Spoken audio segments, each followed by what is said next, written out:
मंगल मूर्ति सद्गुरु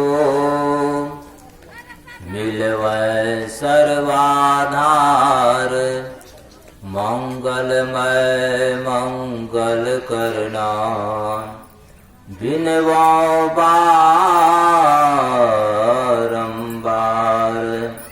सद्गुरु की महिमा अनंत अनंत किया उपकार।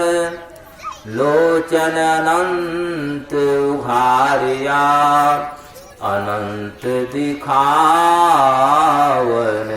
हार।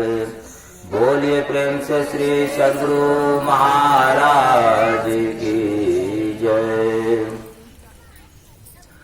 हर्ष स्मरणीय अनंत श्री विभूषित परमाराध्य सद्गुरु महाराज के चरणों में कोटिशः प्रणाम।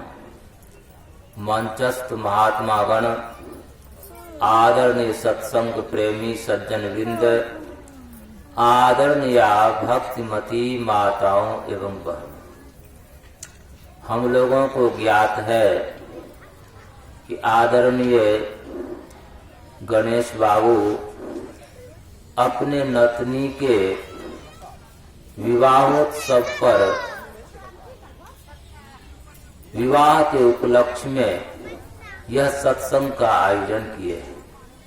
इसमें सभी नाना जी, उनके सभी मामा जी अपनी नतनी कुमारी वीणा की शादी के उपलक्ष्य में यह खूब उत्साह पूर्वक यह सत्संग का आयोजन किए।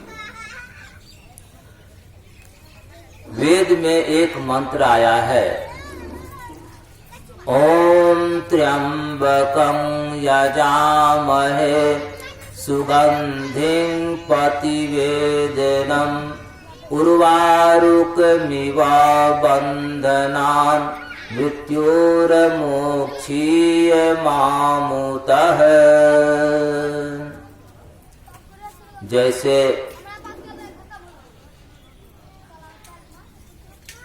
लड़की चाहती है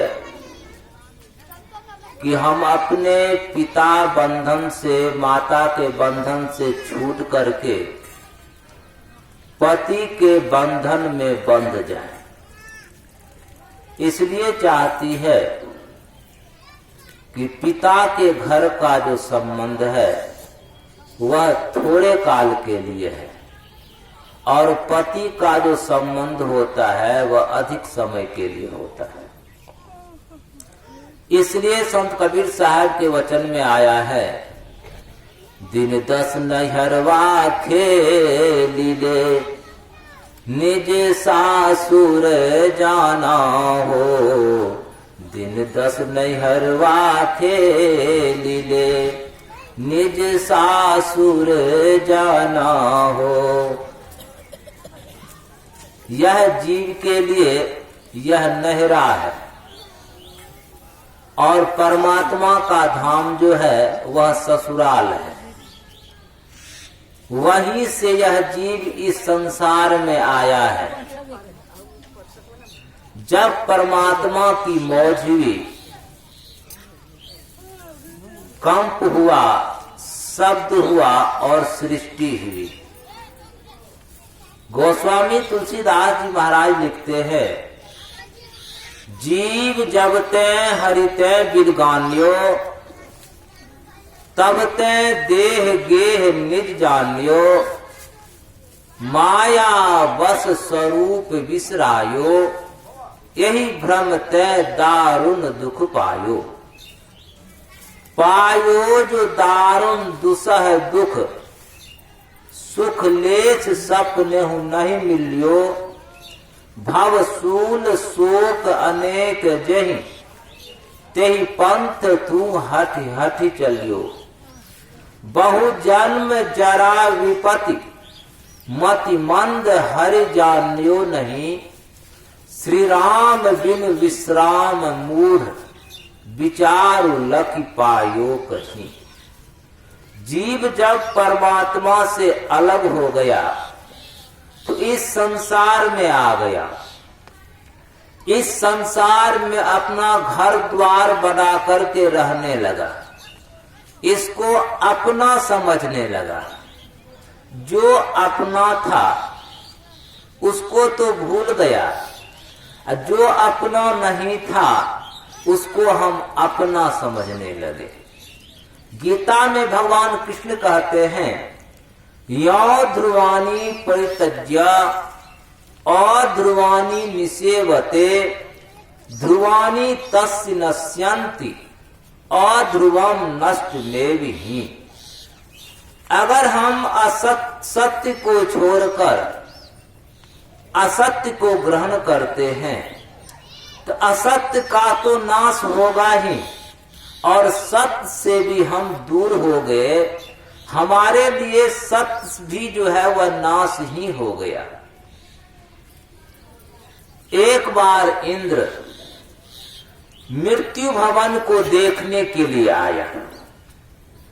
जो भी मृत्यु भवन में आता है वह कोई न कोई शरीर धारण उसे करना पड़ता है, कि शरीर धारण करके ही हम मृत्यु भवन में आ सकते हैं। इंद्र आया, वह सूअर के शरीर में आ गया। जैसे सूअर के शरीर में आ गया तो यही शादी विवाह हो गया, बाल बच्चा हो गया। एक एक सुअरनी को 15-16 बच्चा एक बार में होता है। अब सूअर कहाँ रहता है? महल मकान में ना, जहाँ ट्यूबवेल का नाली है, जहाँ जमा होता है पानी, जहाँ गंदगी है, कूड़ा करकट फेंकते हैं, वहीं सूअर जाके रहता है, वहीं निवास करता है। अब शरीर सूअर के शरीर में आ गया तो निवास भी तो उसी जगह में करना होगा। वही गंदी नाली में, कीचड़ में एकदम इंद्र पड़ा हुआ है। उसका परिवार बाल बच्चा है, देह पे लौट रहा है, खूब खुशी है। ये हमारे जैसा सुख किसी को नहीं है, खूब खुशी है। भगवान नारद आए, कहते क्या इंद्र जी, क्या कहाँ आके फंस गए, चलिए इंद्रलोक। तो सुअर रूप में इंद्र कहता, जाइए इंद्रलोक, आप लोग ही बांट लीजिएगा, यहाँ जो सुख है वो कहीं सुख नहीं है। इंद्रलोक की बात करते हैं, कहीं सुख नहीं है, क्योंकि अपने आप का ज्ञान उसको था ही नहीं। तो मैं कौन हूं यह ज्ञान ही नहीं था। जैसे कोई शराब पी लिया, उसे अपने आप का ज्ञान रहता है? नहीं रहता है।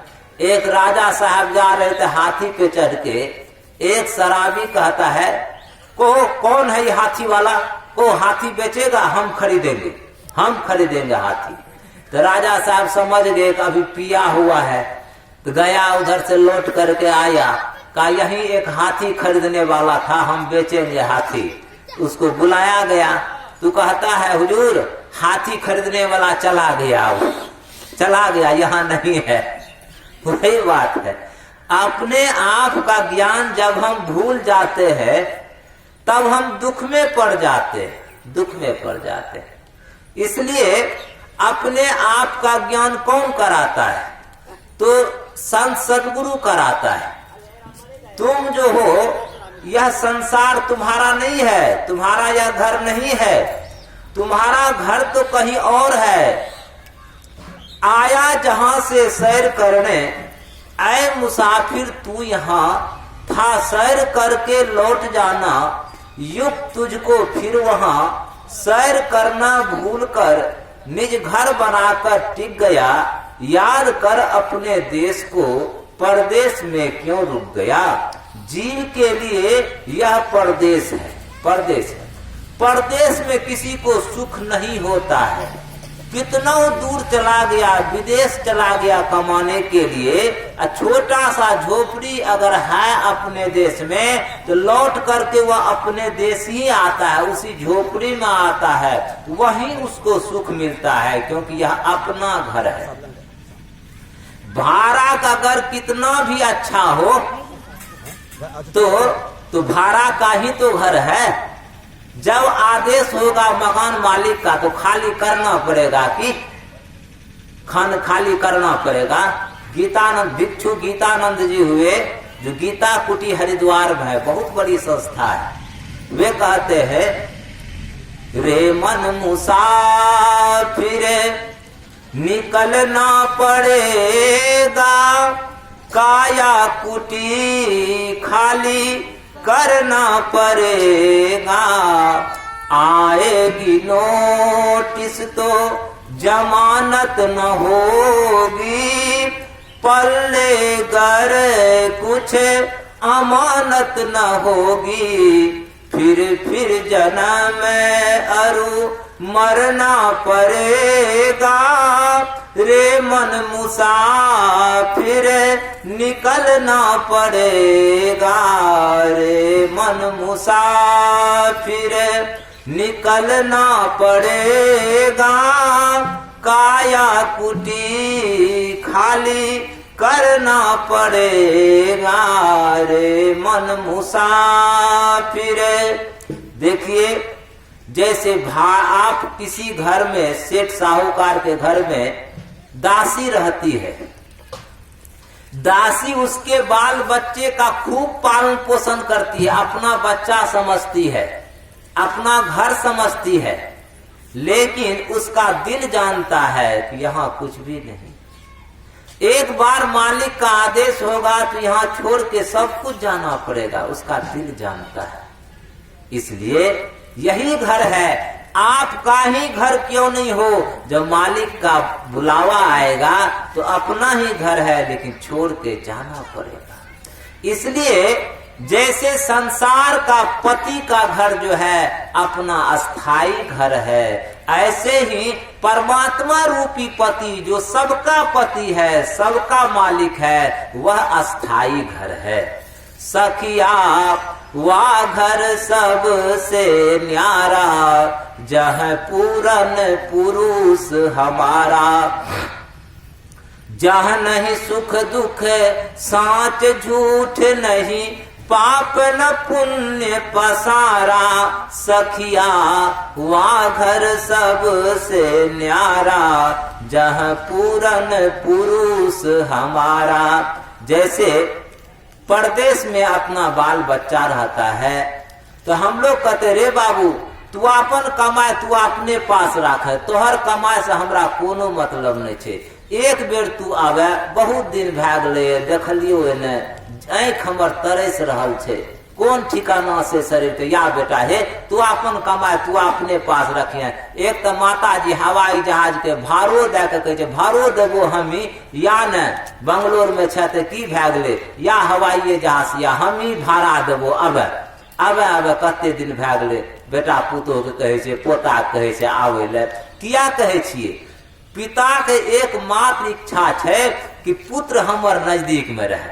कोई पिता नहीं चाहे छे कि हमर पुत्र हमर नजर से दूर रहे, कोई नहीं चाहे छे। तो वही ना परमात्मा रूपी जे पिता छे, वो कभी नहीं चाहे छे हमर जीव रूपी जे हमर पुत्र छे वो हमरा से अलग रहे, कभी नहीं चाहे छे। पिता पुत्र के सुख की मिले छे वो पिता ही जाने छे, पिता ही जाने छे।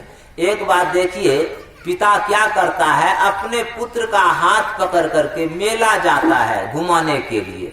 मेला गया तो बच्चा पिता की उंगली को पकड़े हुआ है, तो बाजार में सभी मिठाई खिलौना सबका आनंद ले रहा है, खुशी खुशी है, खूब उछलता है, नाचता है, कूदता है। अब बस अगर पिता की उंगली छूट गई तो उसको बाजार का खिलौना आनंद देता है, बाजार का मिठाई रसगुल्ला उसको अच्छा लगता है? नहीं लगता है। सिर्फ रोना ही केवल नजर आता है, सिर्फ वह रोता है। क्यों रोता है? कि पिता की उंगली छूट गई, पिता हमसे दूर हो गया। पिता बच्चे के लिए सुख स्वरूप है। ऐसे ही स्त्री के लिए, बच्ची के लिए उनका जो पति है वह सुख स्वरूप है। पति ही पत है, पति ही गत है, पति बिनु विपत्ति हजार, पति बिनु सुना सब संसार। अगर पति के पास से दूर है तो फिर उसका जीवन सुखमय नहीं रह सकता है, चाहे संसार की कितना भी संपत्ति वस्तु आप दे दीजिए। गोस्वामी तुलसीदास जी कहते हैं, नीर बिनु मीन दुखी, क्षीर बिनु शिशु जैसे, पीर को ओस्ती बिनु कैसे रहियो जात है, चातक जो स्वाति बिंद चंद को चकोर जैसे, चंदन की चाह सर्प उकलात है, निर्धन जो झन चाहे, कामनी जो कंत साहे, ऐसी जाकी चाह ताही कछु न सुहात है, प्रेम को प्रवाह ऐसो, प्रेम तहां नेम कैसो, सुंदर कहत यह प्रेम ही की बात है। अगर ऐसा प्रेम अगर परमात्मा से है, ऐसा प्रेम अगर संसार के पति से ही है, तो संसार में उसे दुख नहीं होगा, दुख नहीं होगा।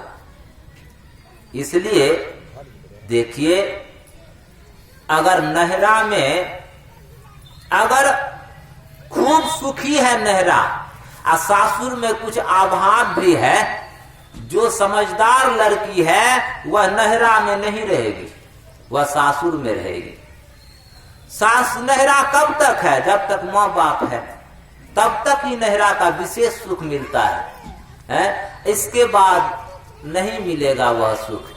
इसलिए समझदार जो लड़की है वह सासुर को बनाती है, ससुराल में रहती है, वह उसका अपना घर है, घर है, यह समझना चाहिए, बर्दाश्त भी करना चाहिए। सब एक जैसा है, अपना ही बाल बच्चा एक जैसा नहीं है, मिला जुला के चलना पड़ता है। इसलिए ससुराल में भी बच्ची को भी मिला जुला के चलना चाहिए, मिला जुला के चलना चाहिए, सहन करना चाहिए, तब उसका ससुराल जो होगा वह सुखमय होगा।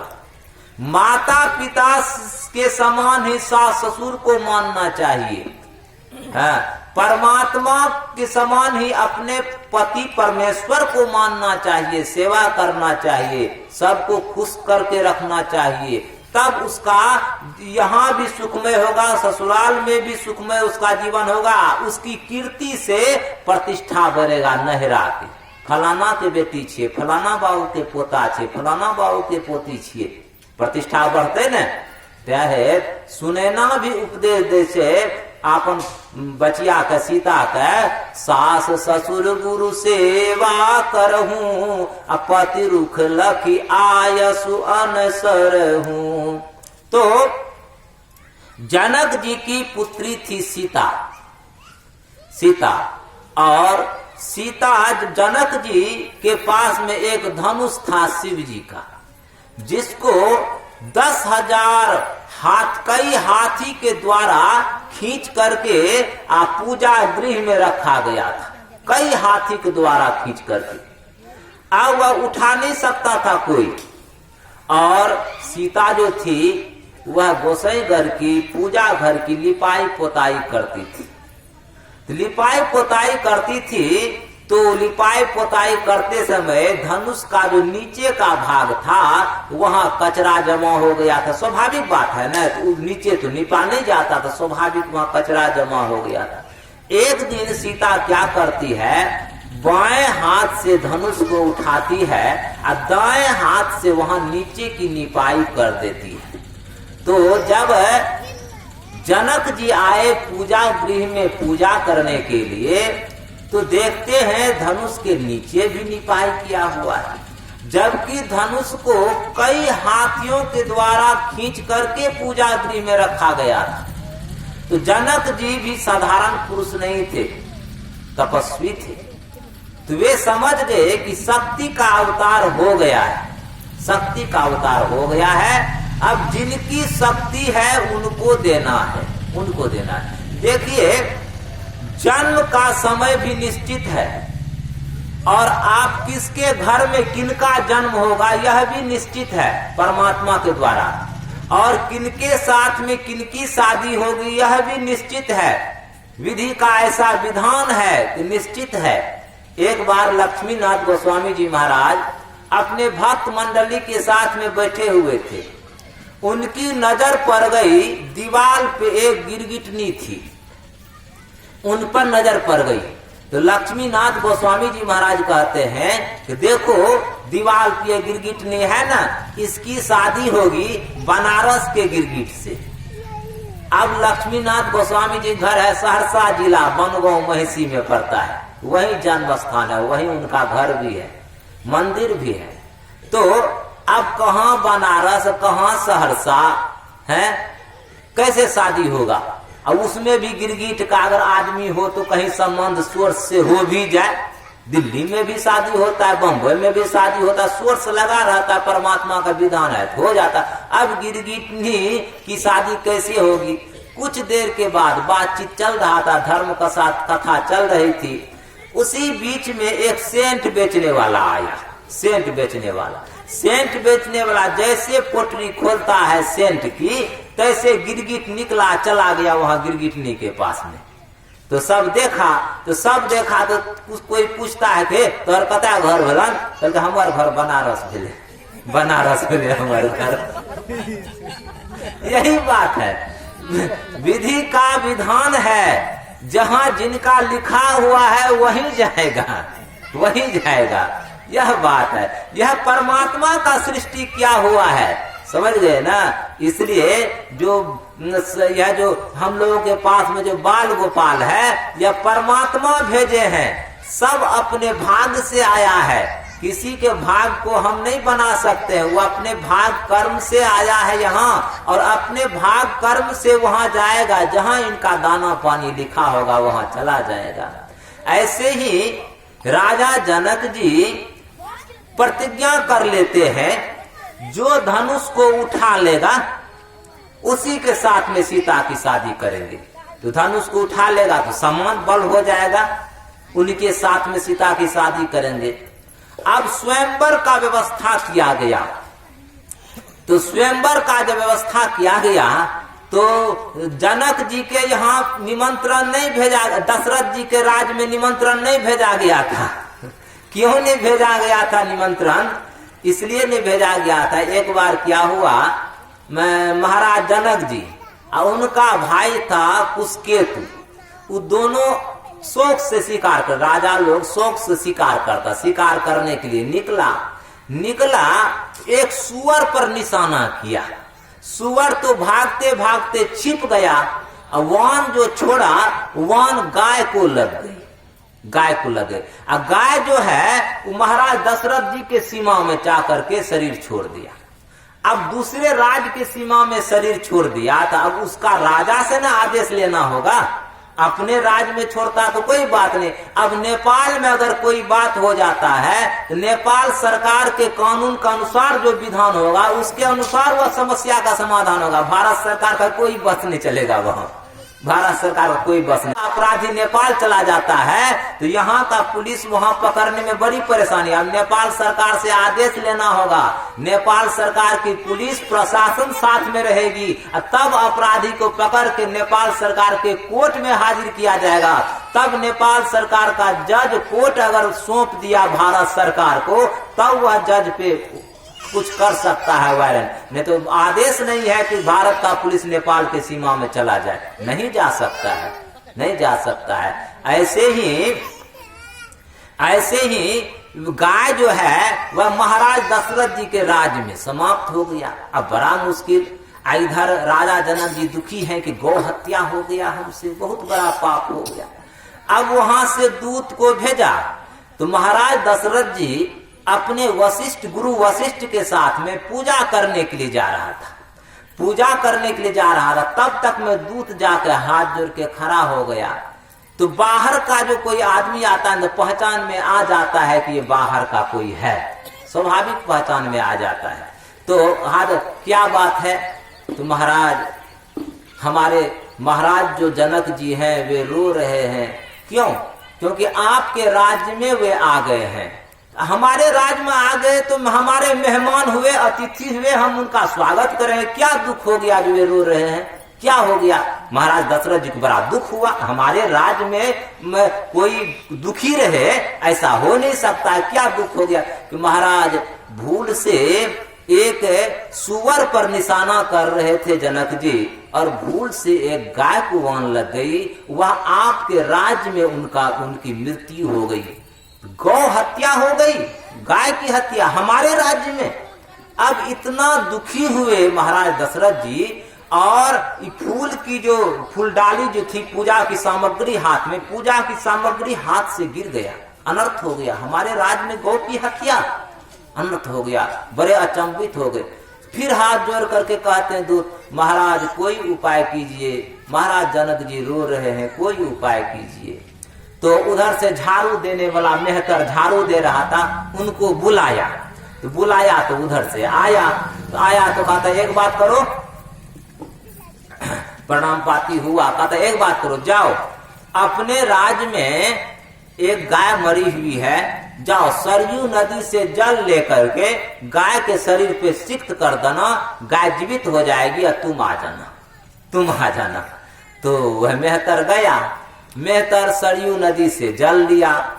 जल लेकर के कहता, उसको मेहतर कहता है देखिए, आज तक हम जिस राजा के राज का अन्न जल पी करके इतना बड़ा हुए हैं, अगर वह राजा मन वचन कर्म से अगर वह पुण्यात्मा है, धर्मात्मा है, उनके पुण्य के प्रभाव से, तप के प्रभाव से गाय में जीवन दान हो जाए, जीवित हो जाए, गाय जो है वह जीवित हो जाए। ऐसा कह करके गंगा और सरयू का जल उस पर छिड़क दिया, गाय जीवित हो गई। अब जब सीता के स्वयंवर का समय आया तो कुशकेतु कहता नहीं, उनके राज में मत भेजिए। कौन? मेहतरे को भेज दे। मेहतर अगर धनुष को उठा लिया तब क्या होगा? उनके साथ में कैसे सीता की शादी करेंगे? इसलिए निमंत्रण नहीं भेजा गया था उनके राज्य में। लेकिन विधि का विधान था लिखा हुआ कि महाराज दशरथ जी के पुत्र राम से ही सीता की शादी होगी। विधि का ऐसा विधान था। तो विधान तो मिट नहीं सकता है, विधान तो जो विधाता का है वह मिट नहीं सकता है। तब क्या हुआ, निमंत्रण कार्ड तो नहीं भेजा। इसके बाद गुरु विश्वामित्र जी महाराज क्षत्रिय कुल के राजा थे। उनके मन में हुआ कि परमात्मा को प्राप्त करने के लिए ब्राह्मणत्व धर्म को धारण करना होगा। ब्राह्मणत्व धर्म को, पहले ब्राह्मण लोग तपस्या, ध्यान तपस्या करते थे, अब तो ध्यान तपस्या छोड़ करके जाल ले लिया, मछली मारने वाला खैचा ले लिया है, वही सब काम करता है। तो संस्कार अपना अपना, संस्कार जातिगत नहीं होता है, संस्कार व्यक्तिगत होता है, व्यक्तिगत संस्कार होता है। अगर व्यक्तिगत संस्कार नहीं होता तो स्वपच मुनि से युधिष्ठिर जी का यज्ञ का घंटा बजता। स्वपच मुनि डोम कुल में था, इसलिए संस्कार व्यक्तिगत होता है, यह जातिगत नहीं होता है। अम्बेडकर देखिए भारत के संविधान की रचना किया, और कहाँ कोई किया संविधान की रचना, इसलिए व्यक्तिगत होता है संस्कार। तो जब धनुष यज्ञ रखा गया तो उसी समय में, उससे पहले ही विश्वामित्र जी राजर्षि थे और राजपूत कुल के थे। वे सोचते हैं परमात्मा की भक्ति करने के लिए ब्राह्मणत्व धर्म को धारण करना होगा। अब ब्राह्मणत्व धर्म को धारण करेंगे, अस्त्र शस्त्र का त्याग करना होगा न, अस्त्र शस्त्र का त्याग करना होगा। तो अस्त्र शस्त्र का त्याग करके ब्राह्मणत्व धर्म को धारण कर लिए। गए जंगल में तपस्या करने के लिए, तपस्या करने के लिए गए। जब यज्ञ करते थे तो सुबाहु और मारीच नाम का राक्षस था, वह आकर के यज्ञ को व्यवधान डालता था, यज्ञ संपन्न नहीं होने देता था। तो ये विश्वामित्र जी बहुत दुखी थे। इनको मालूम हुआ कि जनक दशरथ जी के राज में परमात्मा का अवतार हुआ है, सगुण रूप धारण किए हैं, तो क्यों नहीं उन्हीं को ले आते हैं, यज्ञ संपन्न हो जाएगा। तो विश्वामित्र जी महाराज आए जनक जी के दरबार में। जैसे जनक जी के दरबार में आए तो रास्ते में सोचते हुए आ रहे थे, अगर राम हमको जंगल में बसा देगा तो हम भी उनको राज्य में बसा देंगे। अगर हमको जंगल में नहीं बसने दिया तो उनको राज में नहीं बसने देंगे, राज से निकाल देंगे किसी विधि से। मन ही मन संकल्प विकल्प करते हुए आ रहे थे। आए जैसे दरबार में आए, महाराज दशरथ जी की दृष्टि पड़ी, वे भागते हुए गुरु जी के पास में गए। गुरु जी के पास में जाके कहते हैं, महाराज बड़ा भूल का समय, बहुत विपत्ति का समय आ गया। कि क्या हुआ? अरे चंद्र शब्द जो है ना हमारे कुल को नहीं धारता है। क्यों? कि हमारे कुल में राजा हरिश्चंद्र हुए थे, उस समय भी विश्वामित्र जी ही आए थे। बहुत दुख हुआ था हमारे पूर्वज राजा हरिश्चंद्र को, आप लोग जानते ही हैं, बहुत दुख हुआ था। रामचंद्र आप नाम रख दिए, अब फिर विश्वामित्र जी महाराज आ गए हैं, क्या होगा कहना कठिन है। अब महाराज दशरथ जी तो डर गए। तो वशिष्ठ जी कहते नहीं न, साधु से होए न कारज हानि, साधु से कार्य का हानि नहीं होता है। अरे विश्वामित्र जी साधु हैं, साधु दर्शनम पुण्यम, साधु के दर्शन से पुण्य होता है, आप विश्वास कीजिए। तब तक में उनका व्यवस्था किया गया, बैठने का आदर सत्कार सब किया गया। वशिष्ठ जी भी आए, वहां बैठे, प्रणाम पाती हुआ। इसके बाद स्वागत सत्कार के बाद तब जाके राजा दशरथ जी पूछते हैं, के ही कारण आगमन तुम्हारा, किस कारण से आपका यहाँ आगमन हुआ है, आदेश कीजिए तो आपका हम सेवा करें। तो विश्वामित्र जी कहते हैं कि देखिए हम जंगल में यज्ञ करते हैं, यज्ञ मेरा संपन्न नहीं हो रहा है क्योंकि राक्षस आकर के व्यवधान डालता है।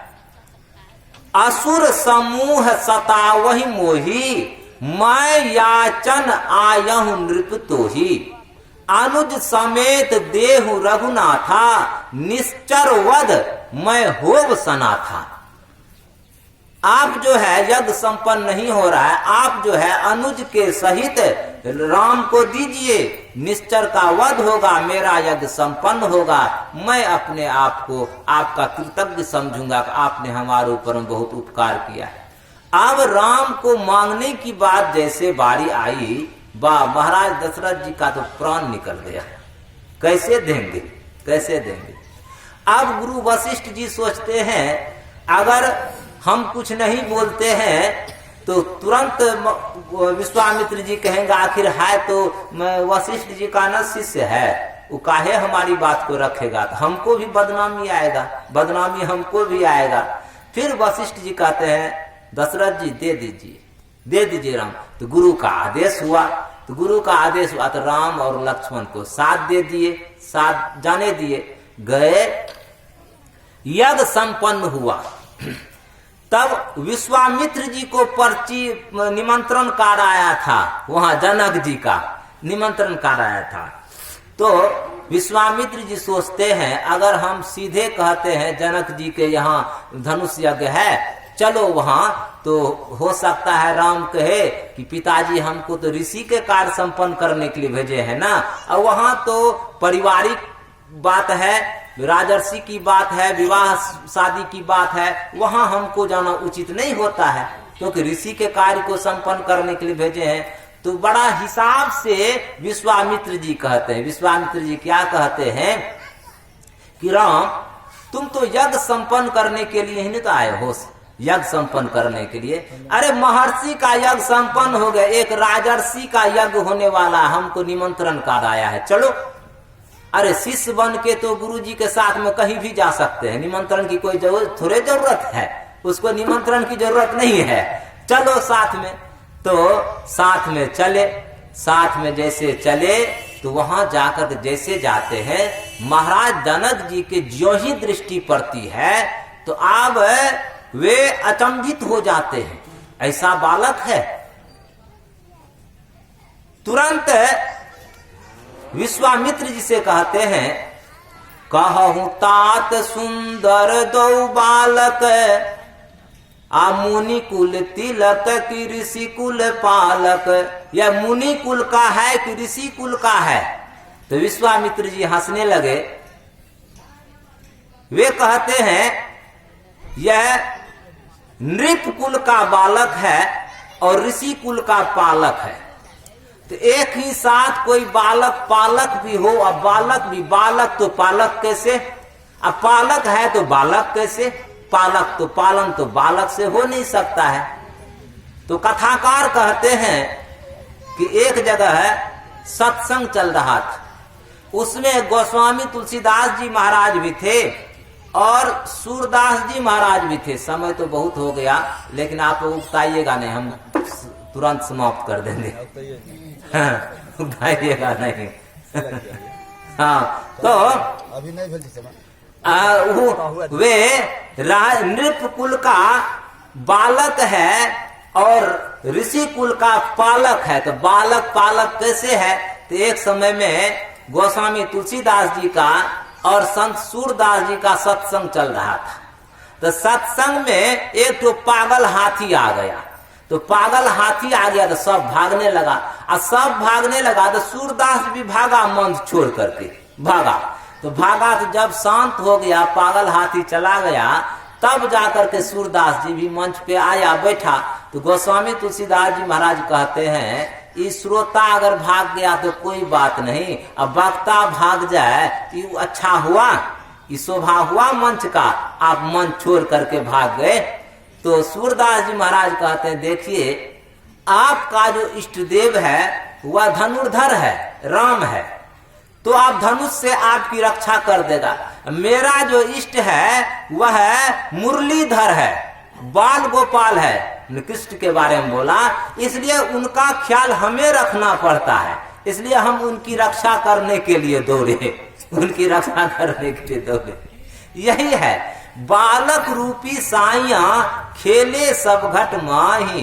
परमात्मा रूपी जो साइया है, जो बालक के रूप में है, बच्चे के जैसा है, क्योंकि जैसे बच्चे को कोई विकार नहीं रहता है हृदय में, ऐसे ही परमात्मा को भी किसी के प्रति ईर्ष्या द्वेष नहीं रहता है। माता पिता का 5 संतान है, किसी के प्रति अहित नहीं सोचता है। अब परमात्मा तो पूरे संसार के सृष्टि करता है, किसी का अहित कैसे सोचेगा।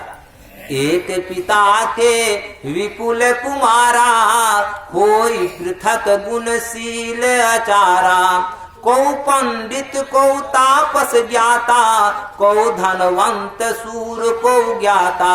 को सर्वज्ञ धर्म रथ कोई, सब पर पित ही प्रीति सम होई। तो गए तो सुरक्षित स्थान में, उचित स्थान में सबका निवास दिया गया। तब जाकर के धनुष यज्ञ जब प्रारंभ हुआ तो कहा जाता है, गोस्वामी तुलसीदास जी महाराज लिखते हैं, भूप सहस 10 एक ही 12, लगे उठावन टरई न टारा। डिगही न शंभु सरासन कैसे, अकामी वचन सती मनु जैसे। टस से मस नहीं हुआ किसी से धनुष, और टस से मस नहीं हुआ तो राजा जनक जी बड़े दुखी हो गए, अब हमारी बेटी की शादी नहीं होगी। हमू सब दुखी भय छे, लगावे छिए, कर कुटुम आयल, खाए पी के चलि गेल। अब खर्चा तो बहुत है छे, 5000 टका बिल बना दिलके, अब 10टा कुटुम अले तो 50,000 के बिल बन गए हैं। आ कथा भाइये न रहल छे तो स्वाभाविक छे, माय बाप के चिंता होना स्वाभाविक बात छे, हमू सब चिंतित भय छे। लेकिन विधाता के विधान छे, दूर दूर भटक जाय छिए, आ बस बगले में विवाह पक्की भय छे, बगले में विवाह पक्की भय जाय छे, सब कुटमैती तुरंत भय जाय छे। जो हम सब जानतिए तो कथी लेते खर्चा करतिए, आधा तिलक तो खोजइये में खर्चा भय जाय छे, हैं किया तो हम सब नहीं जाने छिए। लेकिन विधि के विधान छे, विधि के विधान पक्का छे कि जेकर देखियो, एक बात देखियो, अंधियो अगर बचिया छे तो ओकर शादी भेलैया। रानीगंज प्रखंड में मल्लपट्टी पड़े छे, मल्लपट्टी, ओते एकटा अंधी बचिया रहे, आ एकटा लड़का हाथ पकड़ के ओकरे से कोट मारे केलकै। अब बुझियो, एकटा बौकी रहे बंगाल से रानीगंज में, वो ओकरे से शादी करलकै, देखे में सुंदर है। देखियो विधि के विधान छे, अहाँ सब तो प्रत्यक्ष देखते छिए, हमरो बेटी छे पड़ोसी में, है छै कि नहीं? देखो विधि के विधान छै। कोई लड़की कोई बचिया ककरो कुमारि नहीं रहलै है, किया तो विधान जखने जन्म दिलकै तखने ओकरा लिख दिलकै है केकरा साथ में संबंध हेतै, एकर कोन घर जेतै, कते दिन रहते संसार में, की हेतै, सब विधान परमात्मा लिख दे छे। तो वहीना जब किसी से टसमस नहीं हुआ धनुष, तो राजा जनक जी बड़े दुखी हुए, सभा में आए और सभा के बीच में कहते हैं तजहु आस निज निज गृह जाहूं, लिखा न विधि वैदेही विवाहू। आ वहां सब जाओ, आ वैदेही के विवाह नहीं छे लिखल, विधाता नहीं लिखल कहिए। तब दुखी होकर के फिर कहते हैं राजा जनक जी, जाओ जानते हूँ बुनु भट भुई भाई, तो प्रण कर तेऊ न हसाई। अगर हम जानते कि धरती वीर विहीन हो गई है तो हम ऐसा प्रण करके अपनी बेइज्जती नहीं कराते, तो ऐसा प्रण ही नहीं करते तो बेटी की शादी हो जाती, हम कहीं राजकुमार से कर देते शादी। ऐसा बहुत दुखी हुए।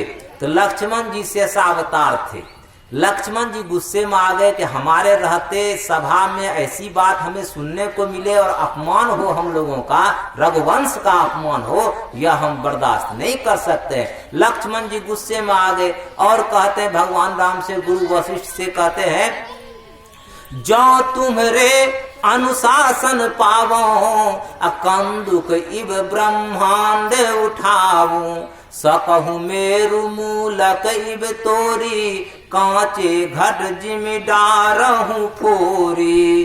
तब लक्ष्मण जी कहते हैं अगर आपका आदेश हो तो पूरे ब्रह्मांड को मैं गेंद की तरह उठा सकता हूँ, सुमेरु पर्वत को मूली की तरह मैं तोड़ सकता हूँ, जैसे कच्चे घड़े को लोग आसानी से फोड़ डालता है। अब विश्वामित्र जी समझ गए कि लक्ष्मण जी मानने वाले नहीं हैं। तब जाकर के विश्वामित्र जी क्या करते हैं, बाएं हाथ से भगवान राम के पीठ को थपथपाते हैं और आदेश करते हैं, उठहु राम भंजहु भव चापा, मेटेहु तात जनक परितापा। हे राम उठो और जनक जी के दुख को दूर करने के लिए यह धनुष का भंजन करो, भंजन करो। धनुष जो था वह अहंकार का प्रतीक था, उसको अहंकार को उठाया नहीं जाता, उसको तोड़ा जाता है, जाओ भंजन करो।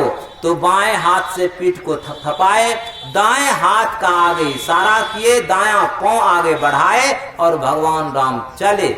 ज्यों ही चले तो धीरे धीरे चले गए।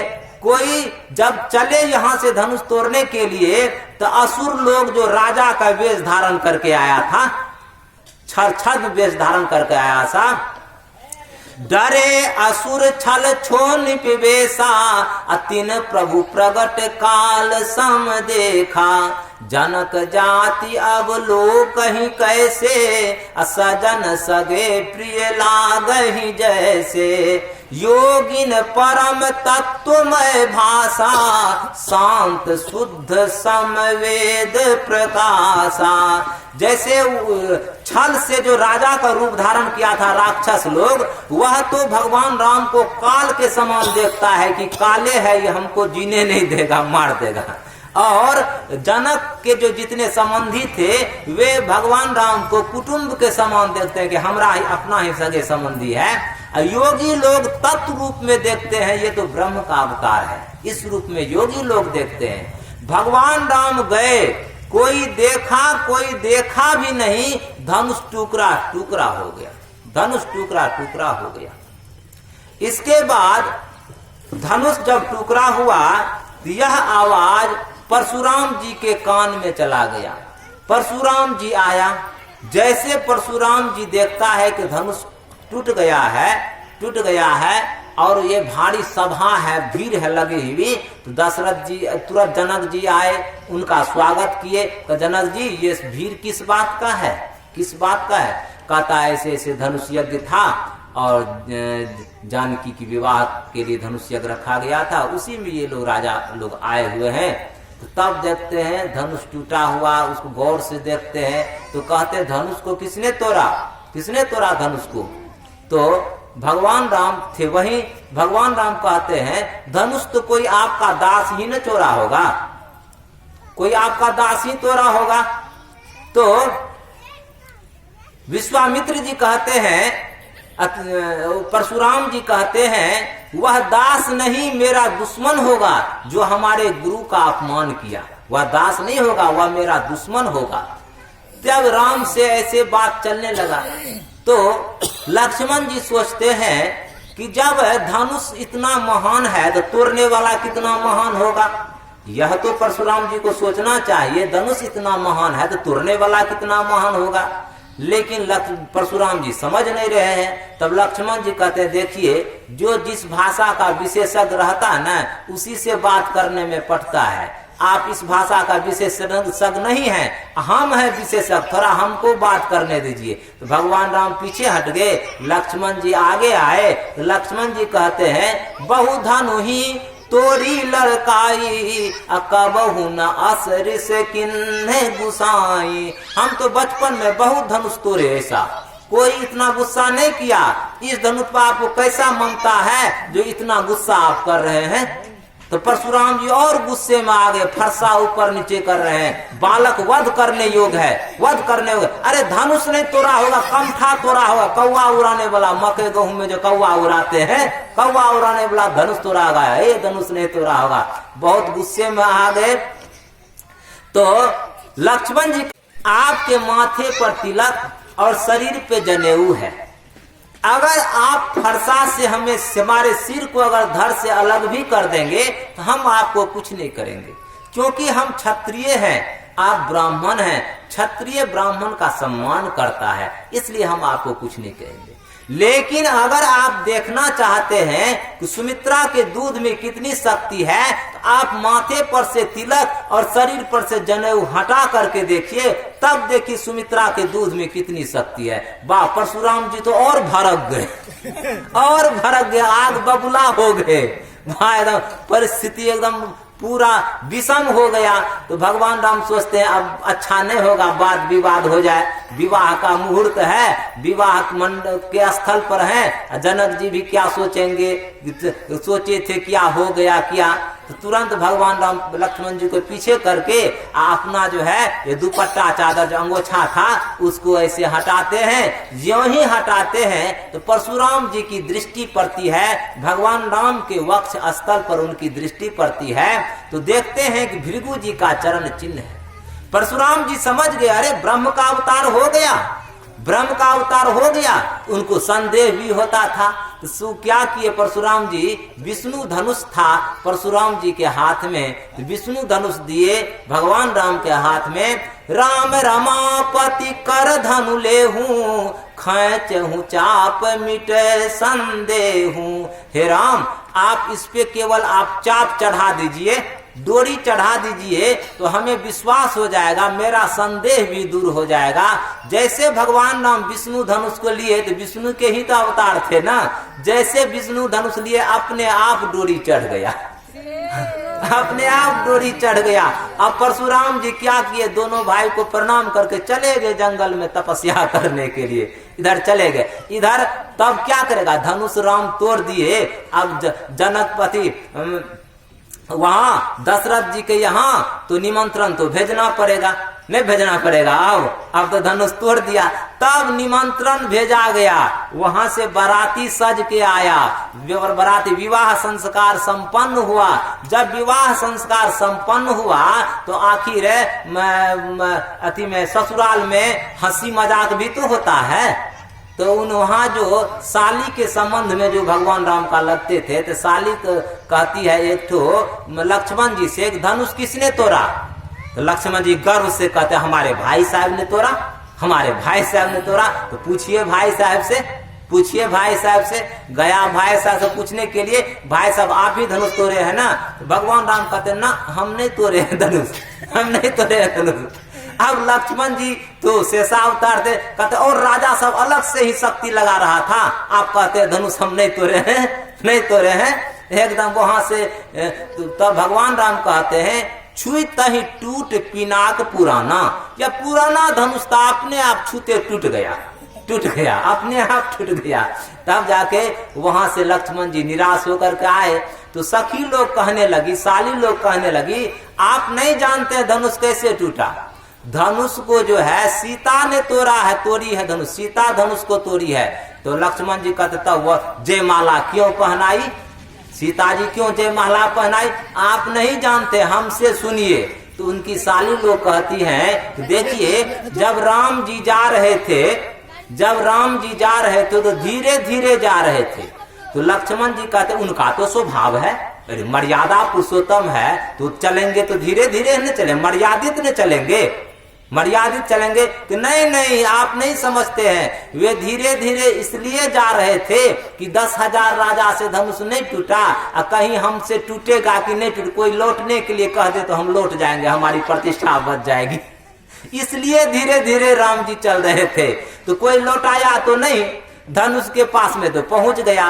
जो ही पहुंच गया, धनुष को तोड़ने के लिए तो ताकत चाहिए ना, ताकत चाहिए।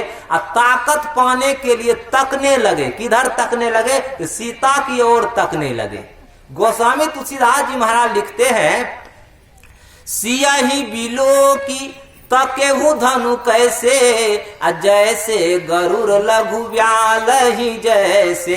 जैसे गरुड़ सीता जी को तकने के बाद में धनुष को इस समान देखने लगे जैसे गरुड़ जो है सांप के बच्चा को, सांप के बच्चा को कुछ गुदानेगा गरुड़ है, जो बड़ा बड़ा सांप को खा जाता है, ऐसे ही धनुष को देखने लगे। तो सीता की से शक्ति मिली राम को, तब धनुष तोड़ा गया है। तब कहता है तब जयमाला क्यों पहनाया। तो सखी लोग कहती हैं, आप नहीं जानते हैं, कहे सखी स्वमित्र सा छारहु वाद विवाद, जाहि कहत जयमाल तुम ताहि कहत हम हार। उसी को हार कहते हैं। पहले राम ने पहले सिर झुका करके हार कबूल किया, तब सीता ने जयमाला हार को पहना दी। यह है विवाह का प्रसंग। यह सीता जो है, सीता राम का विवाह जो है, यह जीव और ब्रह्म का विवाह है। जीव और ब्रह्म का मिलन जो है, यही है विवाह प्रसंग है। तो हम लोग पारिवारिक बंधन में क्यों बंधते हैं कि पारिवारिक बंधन में रह करके अपना परमात्मा का प्रार्थना ध्यान भजन करके इहलोक भी मंगलमय करें और परलोक भी मंगलमय करें। इसलिए विवाह का जो परमात्मा ही नियम बनाए हैं, ऋषि मुनि नियम बनाए हैं, सब शादी किए, परमात्मा भी शादी किया, प्रथा परमात्मा का ही बना हुआ है, ऋषि मुनि का बना हुआ है। इसलिए यह जो हमारे आदरणीय गणेश बाबू अपनी नतनी कुमारी वीणा के विवाह के शुभ मुहूर्त पर, विवाह से पूर्व जो सत्संग का आयोजन किए हैं, मैं उनके लिए, बच्ची के लिए और नव वर वधू के लिए शुभकामना करते हुए सद्गुरु मार्ग चरणों में अपनी वाणी को विराम करते हैं। और जितने भी सत्संग प्रेमी हैं सबके लिए शुभकामना करता हूँ गुरु महाराज के चरणों में। अब एक तो विवाह का गीत सुनिए, तब मंगल सुनाएंगे। अहो सब गए मिलजुल के विवाह गीत गावे छे कि अकेला कोई गावे छे? नहीं गावे छे। विवाह के गीत एक सुनियो, मंगल सुनियो, तब आरती कर दे।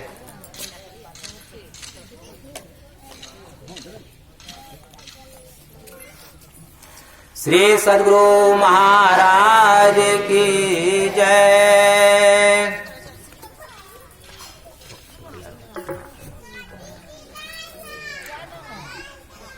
आजो मिथिला नगरिया निहाल सखिया, आजो मिथिला नगरिया निहाल सखिया।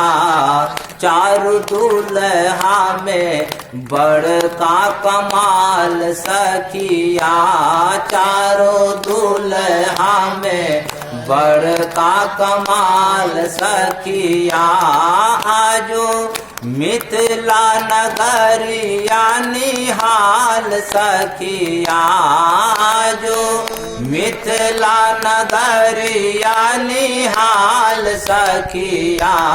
चारों दुल्हा में बड़का कमाल सखिया, चारों दुल्हा में बड़का कमाल सखिया।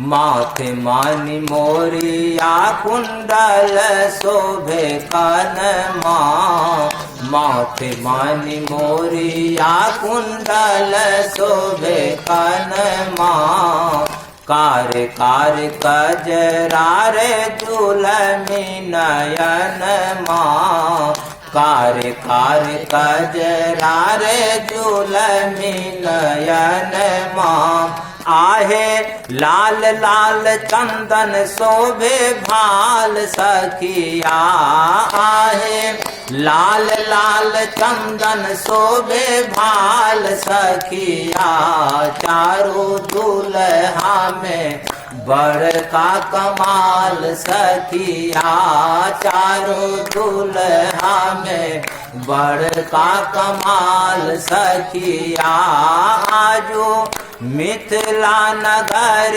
यानी हाल सखिया, आजो मिथिला नगर यानी हाल सखिया, चारों दुल्हा में बड़का कमाल सखिया, चारों दुल्हा में बड़का कमाल सखिया, सांबल सांबल गोरे गोरे जोड़िया जहान है, सांबल सांबल गोरे गोरे जोड़िया जहान, आँखिया न देखल सुनल नहीं कान है, आँखिया न देखल सुनल नहीं कान है, युग युग जीव जोरा जोड़ी बेमिसाल सखिया, युग युग जीव जोड़ा जोड़ी बेमिसाल सखिया, चारों दुल्हा में बड़का कमाल सखिया, चारों दुल्हा में बड़का कमाल सखिया, जो मिथिला नगर यानी हाल सखिया, जो मिथिला नगर यानी हाल सखिया, चारों दुल्हा में बड़का कमाल सखिया, चारों दुल्हा में बड़का कमाल सखिया, गगन मगन आजू मगन धरतिया, गगन मगन आजू मगन धरतिया, देखी देखी दूल्हा के सावली सूरतिया, देखी देखी दूल्हा के सावली सूरतिया, आजू बाल वृद्ध नर नारी सब बेहाल सखिया, आजू बाल वृद्ध नर नारी सब बेहाल सखिया, चारों दुल्हा में बड़का कमाल सखिया, चारों दुल्हा में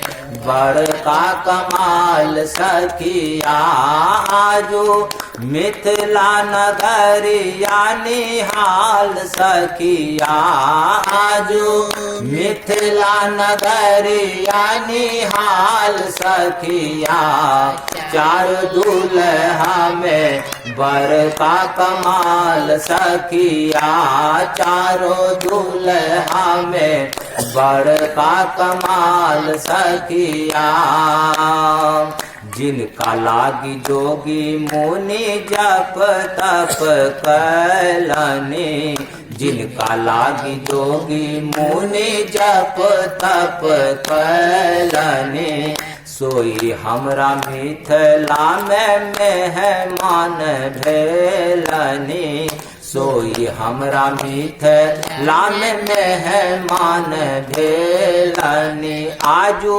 लोहा से सिकाई इनकर गाल सखिया, आजू लोहा से सिकाई इनकर गाल सखिया, चारों दुल्हा में बर का कमाल सखिया चारों दूल्हा में बड़ का कमाल सखिया जो मिथिला नगरिया निहाल सखिया जो मिथिला नगरिया निहाल सखिया चारों दूल्हा में बड़ का कमाल सखिया चारों दूल्हा में बड़ का कमाल सखिया।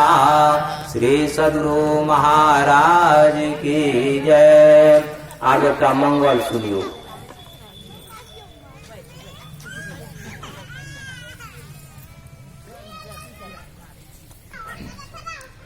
श्री सद्गुरु महाराज की जय। जब हाँ मैं जान लो पिया मोर आइले कर लो हम 16 श्रृंगार है। जब हाँ मैं जान लो पिया मोरा आइले कर लो हम 16 श्रृंगार है। कौन श्रृंगार पर पिया मोरारी झट से हो ना कैलो विचार है। कौन श्रृंगार पर पिया मोरारी झट से हो ना कैलो विचार है। टोला से पूछ लो पड़ोसिन से पूछ लो हम कुल परिवार है। टोला से पूछ लो पड़ोसिन से पूछ लो हम कुल परिवार है। कोई कहे नहरा में कोई कहे ससुरा में मन नहीं मान हमार है। कोई कहे नहीं राम कोई कहे ससुरा में मन नहीं मान हमार है। पंडित के बात पर दर दर भटक लो भटके मारलो संसार है। पंडित के बात पर दर दर भटक लो भटकी मारलो संसार है। कोई कहे पानिया में कोई कहे पथरा में कतहु ना देख लो ठार है। कोई कहे पानिया में कोई कहे पथरा में कतहु ना देख लो ठार। तीरथ बारात हम बहुत हम कैलो गैलो हम बद्रीनाथ के दार है। तीरथ बारात बहुत हम कैलो गलिए हम बद्रीनाथ के दार है। चारों धाम हम घूर फिर अलिए मंगनी में फूटल का पार है। चारों धाम हम घूर फिर अलिए मंगनी में फूटल का पार है। जब हम जान लो पिया मोर आइले कर लो हम 16 श्रृंगार हे कौन श्रृंगार पर पिया मोरारी झट से हो ना करी लो विचार हे सतगुरु भेटी गेल भेद बतावल संग ही में पुरुष हमार हे सतगुरु भेटी गेल भेद बतावल संग ही में पुरुष हमार हे साहेब कबीर मुख मंगल गावल शब्द पर कुतत सार हे साहेब कबीर मुख मंगल गावल शब्द पर कुतत सार हे अब हम जान लो पिया मोरा आइले कर लो हम 16 श्रृंगार हे कौन श्रृंगार पर पिया मोरारी झक से हो ना जानत विचार हे कौन श्रृंगार पर पिया मोरारी झक से हो ना कैलो विचार हे श्री सद्गुरु महाराज की जय आरती संग करियो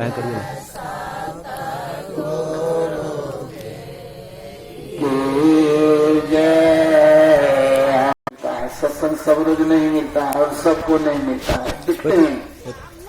इतना बस्ती में कितना लोग होगा, सब आज अगर सब चले आवे तो जगह नहीं मिलेगा, लेकिन सबके भाग में सत्संग नहीं लिखा रहता है।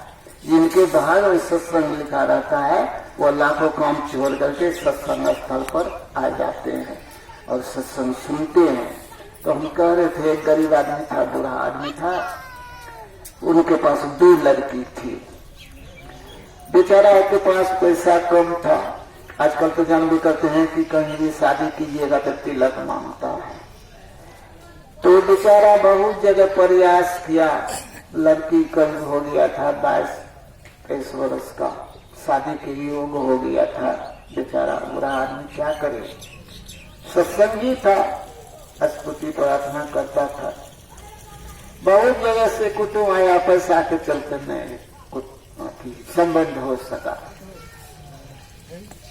बेचारा अब पड़ गया जवान पर, क्या करें, और आस्था पता कर चले गए गुरु महाराज के शरण में। गुरु महाराज से प्रार्थना करके हाथ जोड़ करके कहते हैं कि बाबा हमारा पास पैसा नहीं है, 2 लड़की है, जवान हो गया, शादी नहीं होता, नहीं शादी होगा तो जग में हंसाए हो जाएगा, लोग कहेगा सत्संगी हो तो बेटी की शादी नहीं करता, बहुत बुरा हो जाएगा लोग। बाबा गुरु महाराज उनका अर्ज सुन लिया, दया आ गया गुरु महाराज को। गुरु महाराज कहते हैं जाओ जाओ, आज ही तुम्हारा बेटी, दोनों बेटी का शादी होगा। अब इतना जो कहा उसका मन तो अब एकदम फूल करके हो गया कि बाबा गुरु महाराज का आदेश है। बोला हाँ जाओ, मरबा बना करके रखना और आज ही दोनों बेटी का शादी हो जाएगा, बढ़िया घर में हो जाएगा, जाओ। कपाल पर आशीर्वाद दिया, वह खुशी खुशी घर चला आया। खुशी खुशी आकर के अपने भाई सब, भतीजा सबको, बेटा सबको कहता है कि आओ सब आदमी बांस काट के लाओ, मरवा बनाओ। इस तरह से जो वो बोल रहा था ना, तो लोग समझता था कि बुढ़वा बेटी का शादी नहीं होता है ना, तो पगला गया है। ऐसा कहीं हुआ है, न बरतोहारी आया, न बात हुआ, न विचार हुआ, कुछ नहीं हुआ। अब बुढ़वा कह रहा मरवा बना, आज ही शादी होगा। बुढ़वा दिमाग खराब हो गया, शादी जो नहीं हो रहा है ना बचिया का, इसीलिए दिमाग खराब हो गया। बोला यार हम लोग को कहते हैं कि मरवा बनाओ, गुरु महाराज का आदेश है मरवा बनाओ, आज ही शादी होगा। कुछ आदमी ऐसा भी समझदार होता है तो कहता है कि हो सकता है, बना दो मरवा, बना दो। मरवा उरवा बनवा दिया, शाम पड़ गया, कहाँ आ रहा है वो बाराती, कहाँ आ रहा है, आएगा। उसी गांव में बगले में जिम्मेदार के यहाँ 2 लड़की का शादी था। बाराती आ गया तो जान लो तो जिम्मेदारी में ठाट बाट तिले रहता है। बाराती दरवाजा आया, दरवाजा पर आने के बाद गोली चला, अब कोई एक आध वो बात शब्द बोल दिया, बस दोनों बाराती सराती में हो गया झगड़ा। अब गोली निकालो तो फलना, निकालो तो निकालो, खूब बड़का झगड़ा हो गया। ऐसा देखिए गुरु महाराज का क्या करिश्मा है। अब झगड़ा ऐसा करवा दिया कि अब बाराती सब अपना दूल्हा लेकर के चल दिया, दरवाजा पर से, उसके दरवाजा पर से लेकर के चल दिया। जब ये बुढ़ा के गांव में बगले में था, ये बुढ़ा के जब गांव में आया है तब लड़का का बाप सोचता है कि अरे हम लोग तो जिम्मेदार हैं, खाली हाथ घूर करके जाएंगे तो समाज क्या कहेगा कि देखो लड़की वाला सब इसको भगा दिया, नहीं शादी किया, ये सब बदमाशी किया होगा, बदला में हमें लोग का होगा। सुन तो ऐसा करो, पैसा भी 2 लड़की को ऊपर करो, शादी करना है। हल्ला गुल्ला में तो लोग जमे हो जाता है, बोलता है कि वही गांव का आदमी, बुढ़ा के गांव का आदमी को कहता है कि वो बूढ़ा मरवा बना करके रखा हुआ है, उसके पास 2 लड़की है और उसका बाराती नहीं आया है, सो उसी के पास 2 लड़की है। बोला चलो चलो, जो जिम्मेदार बोला चलिए देखते हैं। गया, देखा तो दोनों लड़की सुंदर दिखने में था, गरीब था, तो उसको तो शादी करना था। बोला अच्छा ठीक है शादी करवाओ, इसी मरवा पर शादी कर। बस वो लड़की दोनों लड़का को, दोनों लड़की से शादी हो गया। देखिए गुरु महाराज बाराती कहाँ आया, बाराती कहाँ आया, झगड़ा कहाँ करवाया, शादी होकर के कहाँ आया। गुरु महाराज का आदेश का कभी झूठा नहीं, गुरु महाराज जो कह देते हैं वो होता। इसलिए